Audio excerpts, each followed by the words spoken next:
Siapakah Insinyur Salah Atia ini? Mengapa kematian beliau menggemparkan Kairo dengan pemakamannya yang dihadiri lebih dari 1,5 juta orang? Mari kita simak kisah dari Asosiasi Universitas Islam Mesir ini. Al-Kisah dari kampung kecil bernama Tafahna al-Ashraf, distrik Mitghamir, Provinsi Dakohlia, Mesir, ada 9 orang sarjana miskin lulusan Fakultas Pertanian. Lalu mereka pun sepakat membuat sebuah peternakan unggas, sembari mencari mitra ke-10. Namun mereka terbentur modal, maka dengan sekuat tenaga mereka kumpulkan dari hasil menjual tanah, perhiasan istri, hingga meminjam. Meski tidak banyak terkumpul, namun mencukupi untuk memulai usahanya. Pertanyaan tersisa, siapa mitra yang ke-10? Insinyur Salah, satu dari mereka pun berkata, "Aku sudah menemukan mitra yang ke-10. Siapa?" kata teman-temannya. Allah, lanjutnya. Allah akan menjadi mitra usaha kita yang ke-10. Allah akan mendapat 10% dari keuntungan kita. Dengan perjanjian, Allah yang akan memberikan perlindungan dan pemeliharaan, keamanan dari segala wabah penyakit. Akhirnya mereka pun sepakat. Kontrak kerjasama pun ditulis secara rinci dan dicatatkan ke notaris, lengkap dengan peran mitra ke-10 tersebut. Tak disangka, setelah 1 musim bisnis mereka langsung meroket, jauh dari yang dibayangkan sebelumnya.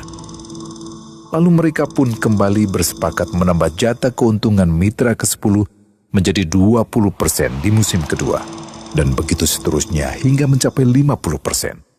Lalu bagaimana keuntungan mitra ke-10 itu dialokasikan? Dimulai dengan membangun sekolah dasar Islam putra, lalu lanjut putri, kemudian sekolah menengah putra, kemudian putri. Tambah lagi madrasah aliyah putra, lalu putri. Tapi karena keuntungan terus membanjir, akhirnya dibentuklah Baitul Mal. Dan mereka pun mengajukan ke pemerintah untuk membangun universitas di kampung.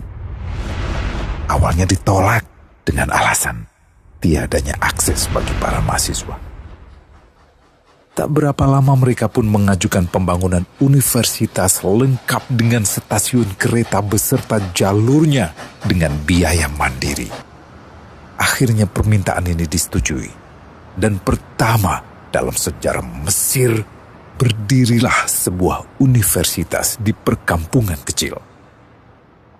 Semakin berkembang, dibangun pula fakultas kedua, ketiga, keempat hingga asrama putri dengan kapasitas 600 kamar. Lalu asrama putra dengan 1.000 kamar. Tiket kereta api pun digratiskan untuk memudahkan transportasi menuju kampung tersebut. Tak cukup hanya itu, dibangun Baitul Mal berikutnya hingga hilang kemiskinan di daerah tersebut. Dan program ini diduplikasi ke kampung-kampung lain hingga bisa dikatakan tak ada kampung yang disinggahi Insinyur Salah kecuali akan dibangun Baitul Mal untuk warga. Bantuan pun diberikan untuk fakir miskin dan para janda.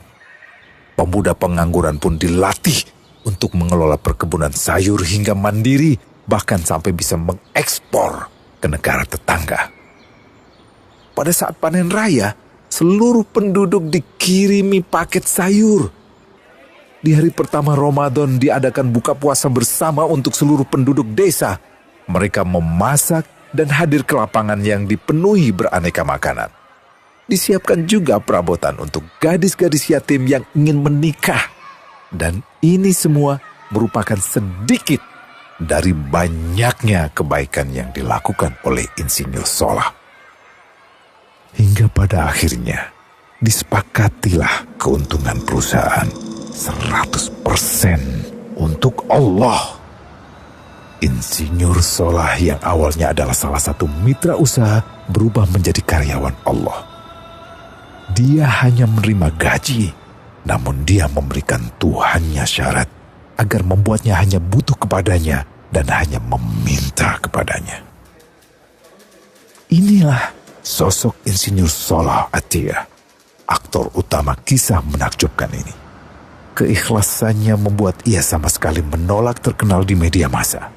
Dan kini, meski orang yang melibatkan Allah ke dalam bisnisnya ini telah wafat, terbayang seluruh amal jariahnya yang selalu mengalir untuknya. Masya Allah. Pertanyaannya, akankah ini hanya menjadi sebatas kisah saja? Atau menjadi teladan bagi kita untuk mengikuti jejaknya?